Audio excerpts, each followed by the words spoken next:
हिंदू धर्म को मानने वाले सभी लोग रामायण और उससे जुड़े सभी किरदारों के बारे में बहुत अच्छी तरह से जानते हैं। लेकिन आज की इस वीडियो में हम रामायण के सभी किरदारों में से एक लंकापति रावण की जिंदगी से जुड़े कुछ ऐसे फैक्ट्स के बारे में जानेंगे जो आज तक सभी लोगों तक नहीं पहुंच पाए हैं। तो दोस्तों, आज के वीडियो शुरू करने से पहले अगर आपने हमारे चैनल को सब्सक्राइब नहीं किया है तो सब्सक्राइब कर लें और साथ में इस बेल आइकन को भी प्रेस कर दें ताकि आपको ऐसी और भी रोमांचक और मिस्टीरियस वीडियोस की नोटिफिकेशन सबसे पहले मिलती रहे। लाल किताब। रावण एक बेहद विद्वान पंडित होने के साथ साथ भगवान शिव का भी अनन्य भक्त था। रावण को वेद शास्त्रों के साथ साथ सभी तरह के तंत्र, मंत्र, रहस्यमय सिद्धियों और गुड़ विद्याओं का ज्ञान था और कुछ लोगों का मानना है कि ज्योतिष विद्या की सबसे सटीक किताब लाल किताब का असली लेखक रावण ही था। ऐसा कहा जाता है कि अपने अहंकार के कारण रावण अपनी ज्यादातर आसुरी शक्तियों को खो बैठा था, जिसके बाद उसने इसके उपाय के रूप में लाल किताब का निर्माण किया था जो 19वीं सदी में अरब देश में खोजी गई थी, जिसके बाद उसका उस समय में उर्दू और पारसी भाषा में अनुवाद किया गया था। The golden Lanka.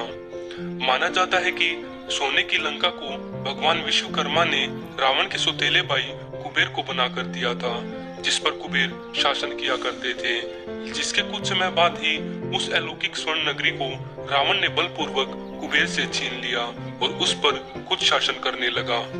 ऐसा कहा जाता है कि उस समय स्वर्ण नगरी लंका इतनी समृद्ध थी कि उसमें गरीब से गरीब व्यक्ति का घर भी सोने का बना होता था, जिसको लेकर पृथ्वी पर लंका को लेकर अलग अलग धारणाएं बनी हुई थी। Father of Sita. हमने आज तक टीवियों में यही देखा है और अपने बुजुर्गों से भी यही सुना है कि माता सीता के पिता का नाम जनक था, जिसकी वजह से माता सीता को जानकी नाम से भी जाना जाता है। लेकिन जैन धर्म के ग्रंथों की रामायण में रावण को माता सीता का पिता बताया गया है, जबकि रावण ने ही वनवास के दौरान माता सीता का अपहरण किया था। रावणा द नेम।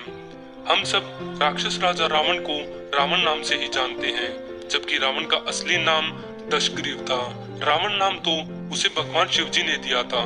कथाओं में बताया जाता है कि जिसके बाद रावण ने कैलाश पर्वत को ही उठाने का प्रयास किया, लेकिन भगवान शिव की शक्ति की वजह से दशग्रीव की एक उंगली पर्वत के नीचे दब गई, जिसकी वजह से वह दर्द से चिल्लाने लगा और साथ में तांडव करने लगा, जिससे खुश होकर भगवान ने उसे रावण नाम दिया था।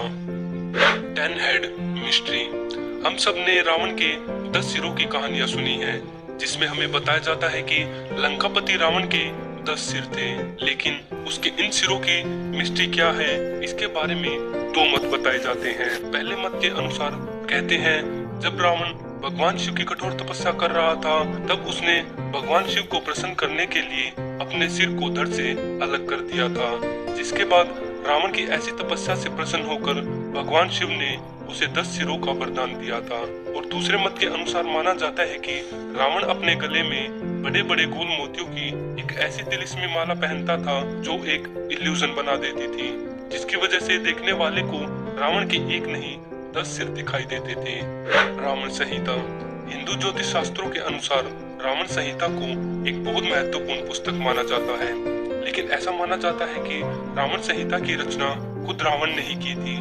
रावण अपने समय का सबसे विद्वान पंडित था, जिसकी वजह से यह भी कहा जाता है कि जब रावण मृत्युशैया पर लेटा हुआ था, तब भगवान राम जी ने लक्ष्मण को उसके पास जाकर बैठने का आदेश दिया था, ताकि रावण मरने से पहले लक्ष्मण को राजपाट चलाने के गुर सिखा सके।